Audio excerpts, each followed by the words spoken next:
Secretaría de Prensa de la Presidencia de la República. Se activan protocolos también para brindar atenciones. Han tenido, gracias a Dios no hemos registrado mayores daños, pero siempre hay como crisis nerviosa o algún tipo de problemas que hayan atendido ustedes. Sí, yo creo que eso es lo más importante, que ante una situación de sismicidad como la que se está experimentando, se activa todo un equipo, y ese equipo es todo el equipo de la Comisión Nacional de Protección Civil, en la cual pues prácticamente nosotros formamos parte integral a través de uno de los pilares más fuertes del sistema de salud y el sistema de emergencias médicas. ¿Qué es lo que buscamos a través del sistema de emergencias médicas? Verificar en todo momento la existencia de alguna situación pues que pudiese representar de una emergencia o que pudiese representar de alguna complicación a causa de estos de estas diferentes situaciones o eventos sísmicos que están sucediendo en el territorio. ¿Qué es lo que se ha realizado en el momento en el cual pues han habido este tipo de actividad, de situaciones pues básicamente medioambientales? Lo que se activa es un protocolo en el cual pues todos los hospitales están totalmente funcionando con sus capacidades de emergencia para poder prácticamente brindar sus servicios ante situaciones en las cuales pudiera presentarse una catástrofe. Gracias a Dios hasta el momento Sí, no hemos tenido una situación así, pero todos sabemos que esto es algo que pudiera presentarse en cualquier momento y que también pudiese existir una situación como la que ya se han tenido eventualmente en cualquier parte del mundo y eventualmente años atrás en las situaciones de terremoto en nuestro país. Creo que se ha hecho una labor muy importante y eso es el esfuerzo de las diferentes instituciones por modernizar sus protocolos y sus planes de atención ante situaciones de emergencias y desastres. Y esto es muy importante recalcarlo porque ahora todas las diferentes instituciones se activan inmediatamente ante situaciones en las cuales suceden eventos medioambientales de este tipo, pero no solo en el momento en el que está sucediendo este tipo de actividad, sino que previo ya existe un plan de acción en el cual cada una de las instituciones ha hecho un protocolo para poder trabajar y cómo desempeñarse ante una situación existente. Ya existen herramientas, ya existen acciones muy establecidas por cada uno de los diferentes actores que competen en estas instituciones. ¿Para qué? Para poderles dar un buen trabajo, para poder realizar un buen desempeño, y esto en un tema de emergencia significa vidas salvadas, significa menos daño, significa mejor atención a esta emergencia que pueda ser en cuestión. ¿Qué tipo de emergencia? Bueno, puede venir una emergencia desde medioambientales hasta una emergencia sanitaria o una emergencia de cualquier tipo, y yo creo que esa ha sido la característica del desempeño del trabajo articulado del equipo del presidente Bukele. Sí, y hoy que habla de esto de las emergencias sanitarias, ministro, ha habido mucha atención sobre publicaciones acerca del metaneumovirus. Y uno a veces cree que puede haber una nueva vigilancia fuerte por esta condición. ¿Qué nos puede actualizar? ¿Debemos preocuparnos por esto, ministro? ¿Qué acciones toman ustedes? Mire, yo creo que es muy importante, la verdad que lo del metaneumovirus es algo que todos estamos un poquito con curiosidad, porque hemos observado mucha desinformación en redes sociales, en páginas en diferentes sitios, y lo que está sucediendo existe un momento en el año en el que estamos donde hay muchos cambios de temperatura, donde es un ambiente frío, donde existen circulaciones bastante aumentadas de virus respiratorios que son causantes de enfermedades básicamente de las vías respiratorias cotidianamente. Estamos en ese momento. Estamos en ese momento. Y esto es característico porque existe circulación en uno de los países pues que tradicionalmente nos preocupa porque por su demografía, ¿verdad? Y por su antecedente donde inició una de las enfermedades más recientes que generó mucha pues preocupación, alarma, afectación a la población mundial, que fue el tema del COVID-19, que esto es China, básicamente circulación de tres virus en simultáneo, y estos virus sincitial respiratorio, el tema de influenza y el tema de metaneumovirus humano, y estos tres virus están en circulación, y existió mucha información en la cual decían de que estaban en un número pues que estaba abarrotando los Sí, hospitales. que los hospitales estaban en su máximo. Dato en el cual, bajo la información que se está analizando y que está compartiendo en las diferentes instituciones, esa información no es del todo cierta. Sí, lo aclararon las autoridades. Correcto. ¿Verdad? Y no solo las autoridades China, sino de la OMS. Exactamente. Y creo que esto es muy importante porque es normal esperar en fin de año, en una época fría, en una época donde todos tratan de resguardarse, en una época donde hay mayor circulación de virus respiratorios que pudiesen existir. Ahora, no quiere decir que no tengamos que tomar todas las medidas de precaución porque es una zona donde hay mayor circulación de virus respiratorios y donde aquellas personas que pertenecen a los grupos vulnerables son las que tenemos que cuidar porque son las que son más propensas a desarrollar una enfermedad. Pero es importante aclarar que esto no es un virus nuevo, es un virus que ya existía desde hace años. Y ya tenemos casos y que hemos tenido. Es un virus, y esto es muy importante, que ha tenido una circulación en el mundo entero de hace muchas décadas atrás. Y no solo en la zona de Asia, sino que también en las Américas, en la zona de África y en todas las regiones del mundo ha existido por hace décadas este virus del metaneumovirus humano, así que no es un virus nuevo como es el tema del virus de COVID-19, que fue una gran alarma porque era un virus totalmente nuevo. Que había que estudiar. Es correcto. Y nosotros tenemos incremento de enfermedades de las vías respiratorias. Ese es un muy buen dato. Y cuando nosotros hacemos un análisis del corredor epidemiológico, esta parte es como la contraparte que tenemos que analizar. Bueno, está sucediendo una situación a nivel extra fronterizo que genera una preocupación para el mundo, lo cual vemos que ya ha estado aclarado porque definitivamente nos dicen es desinformación, la OMS dice no es cierto, la OPS dice no es cierto, bueno, el país de origen dice no es cierto. Ahora veamos cuál es nuestro corredor endémico. Y en nuestro corredor endémico dice, mire, las enfermedades respiratorias están en una zona de éxito, las neumonías están en una zona de éxito, la enfermedad respiratoria aguda grave está en una zona de éxito. Sí. Entonces, ¿qué quiere decir? Nosotros no tenemos ahorita en los corredores epidemiológicos una muestra que tengamos un incremento de enfermedades respiratorias que nos diga la contraparte local.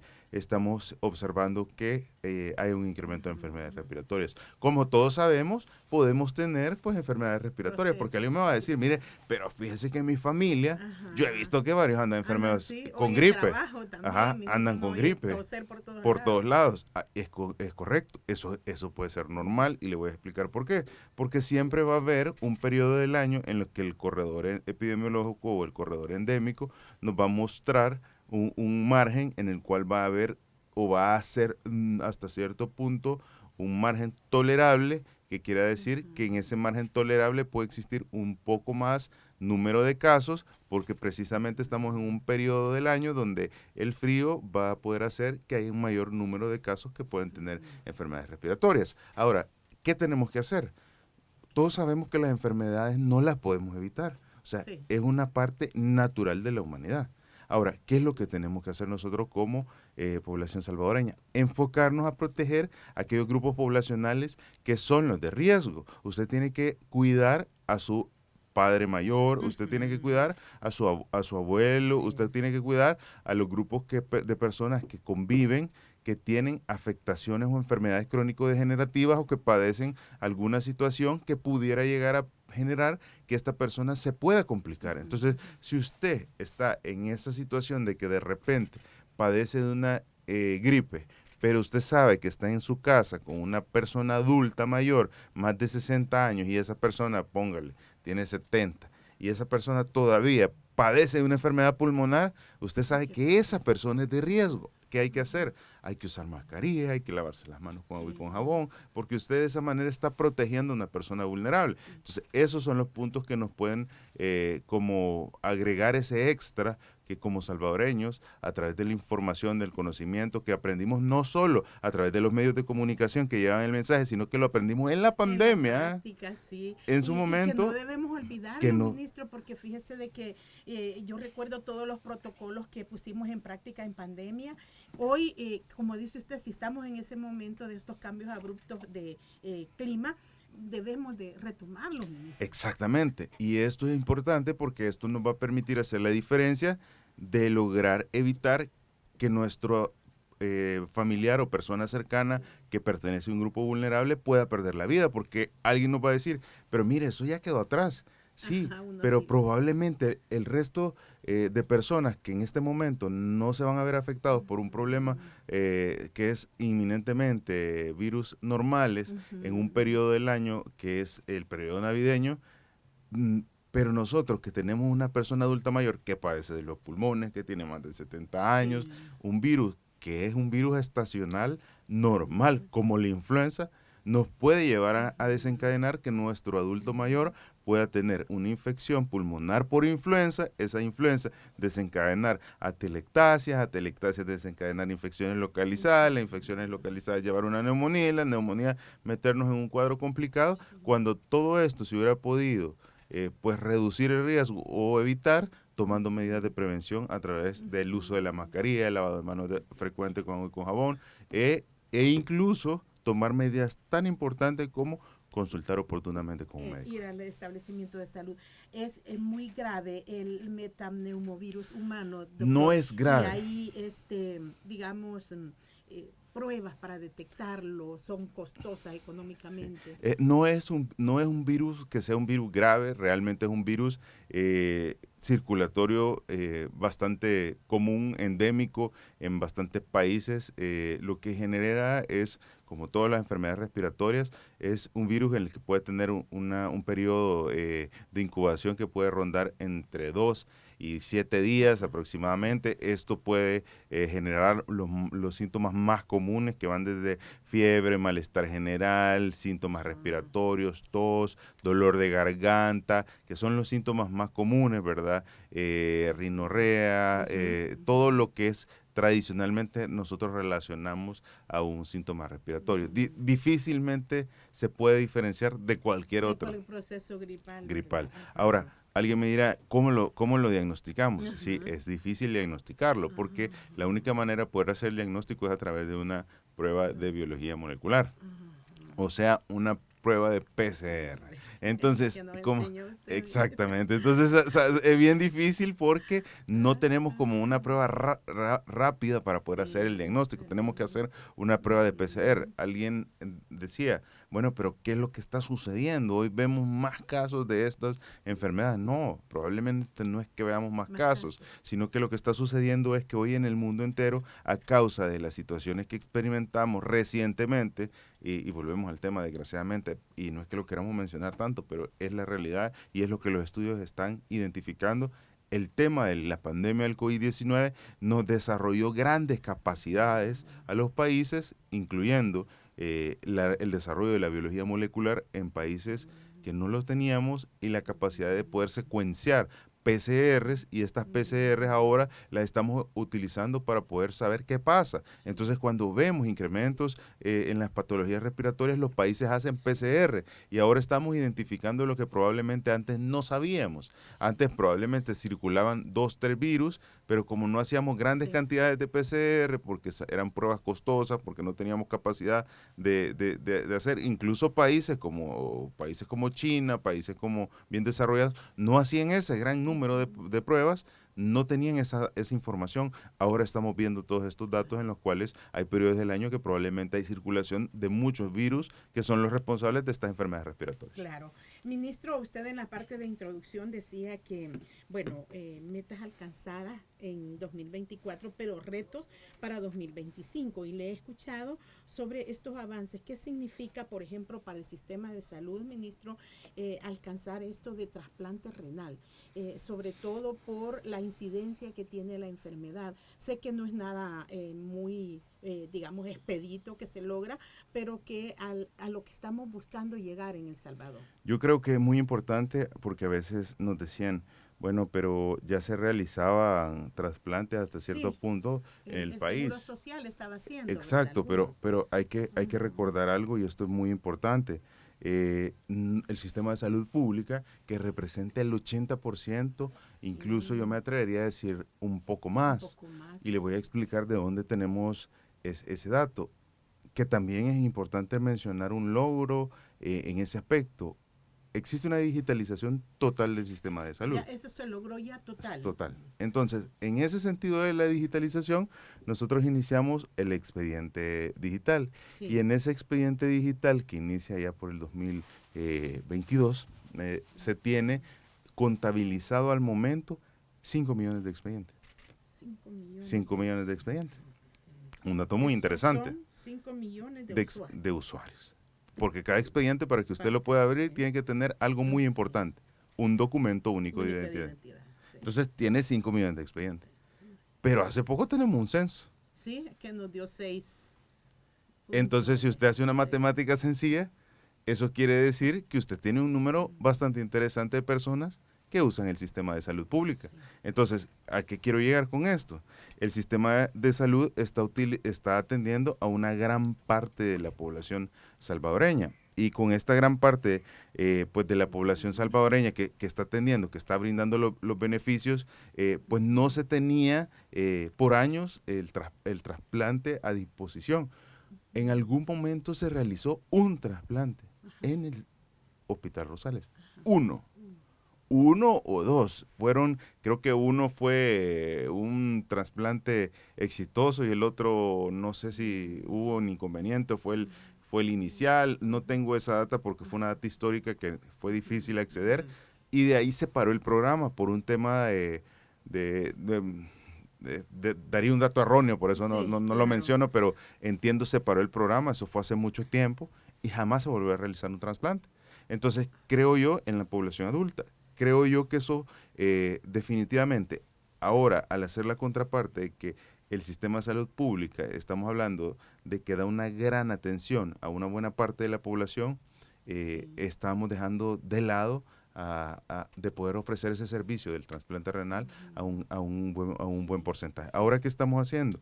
Estamos llevando el trasplante renal a un punto en el cual se están realizando 2 a 3 trasplantes mensuales ya en el sistema de salud pública. 2 a 3 mensuales.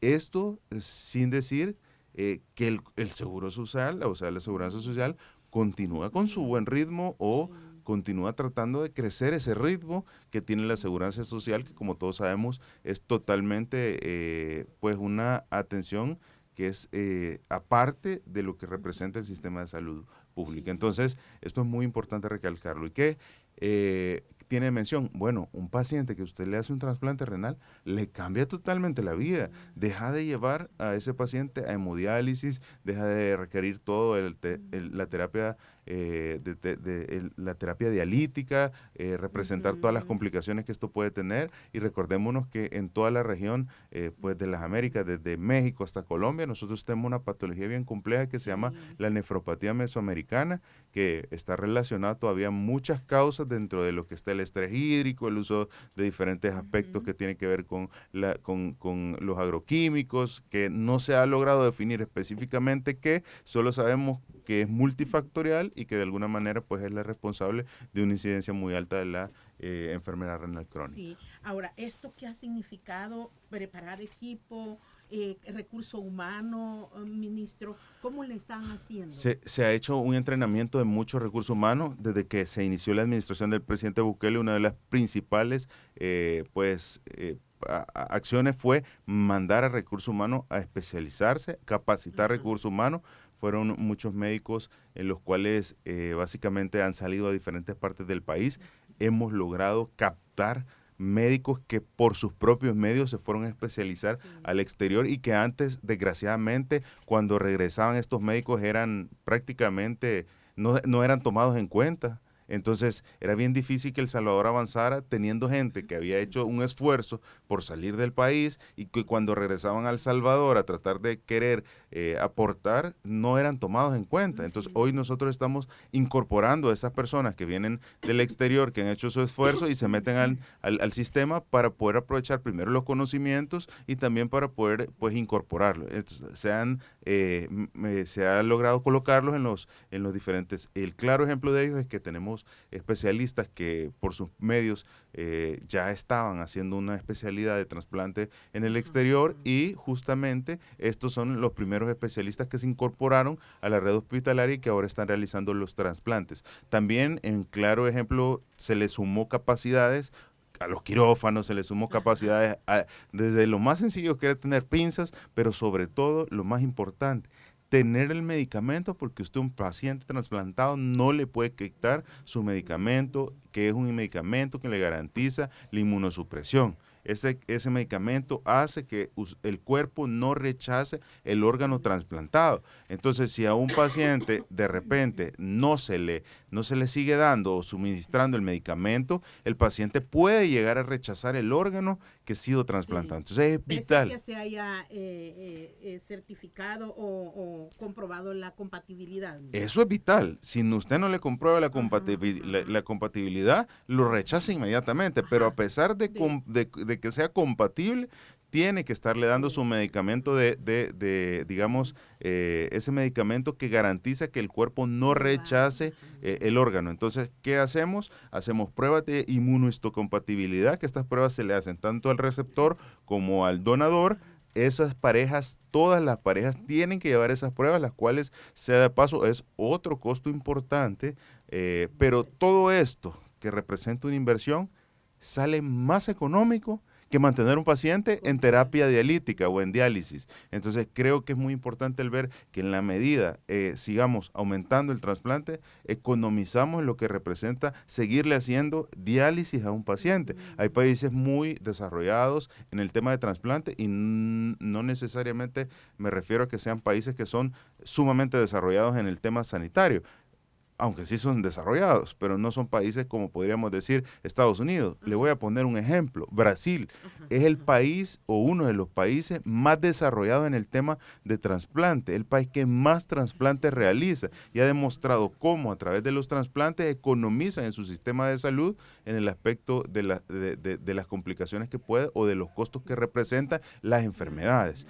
Otro dato importante es cómo ahora, a través de todas las estrategias de control de las enfermedades cardiovasculares, estamos haciendo definitivamente un ahorro para el país, que se va a ver a corto, a mediano y a largo plazo. Hoy estamos siendo mencionados mucho internacionalmente por todas las acciones cardiovasculares que se están tomando. Y todos sabemos que después, y esto es muy importante mencionarlo, hay mucha literatura. Aquellos países que después de situaciones en las cuales han ido superando eventos de violencia, entiéndase guerras, entiéndase situaciones adversas como podría ser el tema en nuestro país que hemos ido superando, que ha sido las pandillas, luego tienen repuntes sanitarios en los cuales se demuestra que incrementan las mortalidades sanitarias por precisamente problemas cardiovasculares. Entonces, El Salvador ha logrado o implementó estratégicamente antes de que pues se tengan estos repuntes, evidentemente todas las acciones, y no porque yo lo diga, sino que porque están respaldadas a través de la Organización Mundial, a través de la Organización Panamericana de la Salud, somos certificados como excelencia a través de la Liga Mundial de Hipertensión, que son el detonante más importante de la enfermedad cardiovascular, que es la causa de morbimortalidad más importante de las Américas. Sí, ministro, además de esto que usted dice se irá, me imagino, con 2 o 3 trasplantes, pues aspiramos a que en los próximos meses y a lo largo de 2025 se incremente, pero también este proyecto de la telemedicina, escuchamos cuando la Asamblea Legislativa aprobó los recursos, el préstamo, ¿qué significará? Esto uno puede pensar que la telemedicina no es del todo efectiva porque yo necesito que el médico me vea físicamente. No necesariamente, la telemedicina es una parte muy importante que tiene dos objetivos vitales. Hoy en el mundo entero se habla de atención primaria en salud. ¿Qué es la atención primaria en salud? Es garantizarle que usted pueda en todo momento resolver lo que usted necesita saber de su salud, pero de su salud rápidamente, y de su salud desde lo más mínimo hasta lo no tan mínimo, pero que necesita una atención inmediata y que no necesita que usted no esté ingresado. Hay situaciones de la salud que no necesitan un ingreso, sí, pero que son importantes. Consulta externa, ¿verdad? Es correcto, esa es atención primaria en salud. Parcialmente, con muchas más cosas, pero parcialmente. Y otra cosa importante y vital es cobertura sanitaria universal. O sea, todos merecemos una atención sanitaria. Si usted esos dos conceptos los mezcla, dice, bueno, esa es la receta perfecta para que las poblaciones vivan seguras y tranquilas en un área geográfica. Pero ¿qué pasa? Esto de atención primaria en salud y cobertura sanitaria universal, usted no lo va a alcanzar si usted no tiene un mecanismo que permita llegarle a cada uno de los rincones del país. Y los sistemas de salud, pues evidentemente, porque no puede tener usted cada cuadra una clínica, Sí. porque es imposible, ningún sistema de salud en el mundo, ni el más desarrollado lo tiene, porque no funciona así, no lo pueden realizar. Entonces demostraron que a través de la innovación, de la tecnología, hay un mecanismo que sí lo permite. Y ese mecanismo que sí lo permite se llama telemedicina. Y la telemedicina es un concepto muy amplio. Y se Que aplica ya, ministro, sí, en el ¿verdad? mundo entero hay lugares en el cual ya hoy están aplicándolo y que han escalado un peldaño más, que se llama la aplicación de herramientas de inteligencia artificial en la telemedicina. Ajá. Pero telemedicina es un concepto grande que nosotros estamos acostumbrados tal vez a malinterpretar pensando que la telemedicina solo es una consulta remota. Y Ajá. no, la telemedicina es un concepto donde usted tiene teleasistencia, teleconsulta, teleseguimiento. Son muchas posibilidades donde usted puede tener ayuda de una consulta directa, que esa sería la teleconsulta, la teleasistencia de llamada para que le orienten qué hacer, que esa es la teleasistencia, Sí. el teleseguimiento es que le llamen para ver cómo ¿Cómo siguió. siguió? La teleinterconsulta es que un médico hable a otro médico para poder preguntar qué se puede hacer. Sí, que uno le llamaba Ajá. interconsulta La antes, interconsulta, ¿verdad? correcto, y Ajá. la aplicación de inteligencia artificial con esto. ¿Y esto qué quiere decir? Que a través de diferentes plataformas de inteligencia artificial, software puedan pues ponerle más rapidez o solución a ciertas situaciones en las cuales la población puede necesitar. ¿Qué es lo que vamos a hacer? Bueno, mire, usted va a recibir una consulta rápidamente, es igual de certero. ¿Qué nos lo demostró o qué fue el acelerador más importante? La pandemia. La pandemia demostró que usted puede tener una consulta a distancia y que no es cierto que no va a recibir una atención de calidad. Evidentemente, si usted tiene una herida, a través de la teleconsulta usted no va a poder resolver la herida, va a tener que Sí. acercarse a un centro hospitalario, pero muchas van a poder ser solucionadas. Le van a emitir un código QR, una receta, y con ese código QR, una receta, usted va a poder redirigirse a ciertos establecimientos que van a estar asignados, donde va a ser emitido pues el medicamento correspondiente. Estamos terminando ya nuestra conversación. Nos han llegado algunos mensajes, ministro. Buen día, saludos para el ministro de Salud. Por favor, consulte al señor ministro qué número o correo electrónico hay cuando hay alguna negación del servicio en una unidad de salud. Dice. Y también nos escribe otro oyente para preguntarnos sobre los horarios de especialistas, que citan, dice, a sus pacientes a las 9 de la mañana, pero ellos llegan hasta las 11. El talento humano es importante y si hay alguna regulación para que den cumplimiento a los horarios.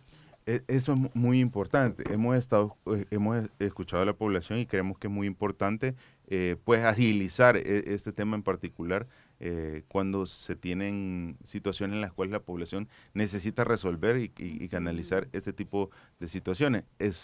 Próximamente, en corto, esperamos tener un mecanismo en el cual ellos puedan trasladar esa información. Sí, pero preguntaban de algún correo o Ajá. algo. En este momento, a través de las redes sociales, y el canalizador Ok. también puede ser el sistema de emergencia médica, el Porque 132. había recuerdo que decían de derechos de los usuarios, algo Sí, así. siempre ¿verdad? existe la unidad de atención al usuario o el derecho a la salud, eso está en las diferentes áreas de las unidades de salud y también en los hospitales. Sí. Pero es una oficina que de alguna manera hay que presentarse a la oficina, a veces la Sí. población ya se fue a la unidad de salud, es más difícil. Entonces creo que existen diferentes mecanismos en los cuales ahora la población de todos siempre prefiere los mecanismos digitales y precisamente esperamos en corto tiempo tener una opción para la población para que ante una situación en la cual necesiten una solución express lo pueden Sí. obtener a través de medios Qué digitales. bueno. Especialistas, ministro, hay, usted nos contó la vez pasada que se estaba regulando este tiempo de horario. No es una, digamos, fiscalización o acoso laboral, sino que todos debemos en las distintas áreas cumplir nuestros horarios. Correcto, yo creo que eso es lo más importante porque todos sabemos que ante el tema médico estamos muy pendientes. Yo creo que todo el país está muy pendiente Sí, del todo, tema médico. todo. Estamos pendientes, queremos que los especialistas, que hayan especialistas, queremos que también que Sí. los especialistas se traten bien a los especialistas, Ajá. queremos que los pacientes tengamos la consulta, todos estamos muy pendientes de los especialistas Sí. y del tema médico en el país. Ajá. Entonces yo creo que una respuesta ante esta situación que yo le puedo dar es que, bueno, este año se han incorporado 382 nuevos especialistas y subespecialistas. Estamos hablando de cerca de 400 nuevos especialistas en el país, que es un dato muy importante porque no se obtiene ese número tan fácilmente en cualquiera de los países de la región. Y esto ha sido gracias a la formación académica que se instauró, duplicando el número de especialidades que se formaban en el país, y esto se logró fortaleciendo las escuelas de medicina en el territorio. Esto solo este año, que estamos hablando que llegaron a los diferentes hospitales. Ese número de inyección de especialistas y subespecialistas a los hospitales en un solo año, en enero, ahorita acaban de ingresar cerca de 400 especialistas y subespecialistas a los hospitales. Eso no sucede convencionalmente. Entonces, el año pasado tuvimos 190, este año estamos teniendo 382. Entonces, ¿qué está sucediendo? Las escuelas que comenzaron a formar desde el 2020 están dando frutos, están formando más gente. Sí, Entonces, usted decía. ¿qué quiere decir? Estamos generando que ese monopolio que existió en algún momento, que no permitía formar especialistas, hoy está dando resultados. El año pasado fueron 190, hoy estamos formando 380, no formando, perdón, inyectándole Y al hay sistema. otros que continúan su formación. Ajá, el otro año van a salir más. Ujú. Entonces, ¿qué quiere decir? Con este ritmo, evidentemente van a llegar los especialistas a los hospitales, y esto que va a permitir que la población pues vaya teniendo solución a estas necesidades en las cuales evidentemente se va generando dificultad el acceso a los servicios. Alguien decía, pero mire, tenemos mora, claro, pues ¿por qué no se formó en todas estas décadas atrás de años especialistas? ¿Por qué quisieron tener monopolizado la salud? Ahora, yo no le puedo generar los conocimientos de una especialidad a una persona en 6 meses, se puede, porque lo que va a suceder es que va a dar una atención incorrecta, y lo que vamos a tener después es una queja por una mala atención, que dependiendo de la especialidad puede ser desde una atención por maltrato hasta una mala praxis. Entonces, lo que definitivamente tiene que hacerse es hacer las cosas despacio y con buena letra, o sea, los 3 años de la especialidad que compete. El que pasó, pasó, y el que no pasó, pues aplazó. Y así es lo que se tiene que hacer. Buen día, dice Josué. Magnífico trabajo desarrollado por el Ministerio de Salud. Hay que impulsar también por la misma telemedicina a nuestra gente y educarla en materia de salud. ¿Es posible también? Totalmente de acuerdo. Yo creo que es muy importante a través de la telemedicina también que nosotros vayamos conociendo cómo funcionan los sistemas de salud, porque creo yo firmemente que hay muchos grandes alcances que el sistema de salud está teniendo. Si todos sabemos que en la región de las Américas, y vuelvo al tema cardiovascular, el principal problema es los problemas cardiovasculares, y El Salvador está siendo ahora reconocido por muchas entidades, las más importantes en el tema de medicina, como el país que está liderando el tema cardiovascular. O sea, nosotros como país, en la salud pública, en lo que compete a la salud pública, estamos haciendo el trabajo, y lo estamos haciendo sobresaliendo. Pero también hay aspectos en los cuales el sistema de salud funciona así. No puede ser un sistema de salud que aborde situaciones en pequeños que vayan de alguna manera siendo diferentes, porque somos instituciones que brindan servicios masivos. Sí. Entonces, de alguna manera creo que hay que entender que existen mecanismos de triage, por ejemplo, que el triage es a la persona que tiene una enfermedad muy severa, se tiene que atender primero que la persona que tiene un trauma menos severo. Entonces, la educación es parte fundamental para entender cómo funciona el sistema de salud, y eso se logra con telemedicina. Pero la educación no solo va para comprender el sistema de salud, sino también podemos hacer educación para conocer cómo prevenir enfermedades, y esa educación en promoción de la salud. Eso entonces, es totalmente de acuerdo. Sí. Es muy bueno. Dice... hay que aclarar, ministro, por este comentario que nos han enviado, que la telemedicina en ningún momento va a sustituir la posibilidad de ir a pasar consulta, porque dice aquí, si alguien no cuenta con los recursos tecnológicos para obtener el servicio de la telemedicina, esto será más difícil. ¿Qué se puede hacer? No, para nada. Mire, le pongo un buen dato. Primero, no va a sustituir a ningún establecimiento. Exacto. Van a estar siempre disponibles los establecimientos. Y segundo, la telemedicina no quiere decir que usted necesite solo un dispositivo electrónico. La telemedicina va, mire, desde una llamada de teléfono, desde un mensaje, desde un teléfono, desde varios mecanismos, desde que la vecina le haga la llamada, desde que la vecina le mande el mensajito, desde muchas maneras. No necesariamente pensar que usted tiene que hacerlo a través de un dispositivo electrónico. Entonces, definitivamente, la telemedicina pueden existir una infinidad de posibilidades. Incluso puede ser que a través de que un familiar le ayude, a través de telemedicina, usted se vea beneficiado. Yo no tengo teléfono, no tengo celular, no tengo acceso, pero la vecina le hizo el favor de a través de la telemedicina agendarle una cita para que le aceleren un estudio. Usted llegó al estudio a través de telemedicina, fue presencial, pero la telemedicina le ayudó. Entonces, definitivamente, usted se puede ver beneficiado a través de la telemedicina, aunque usted no tenga ningún dispositivo. Entonces, los salvadoreños tenemos que tener mucha apertura a este concepto. Familiarizando Correcto, porque no va a ser algo de que vamos a cerrar todos los hospitales para nada. No es una sustitución, al contrario, esto es una herramienta que se suma a todo lo ya existente. Secretaría de Prensa de la Presidencia de la República.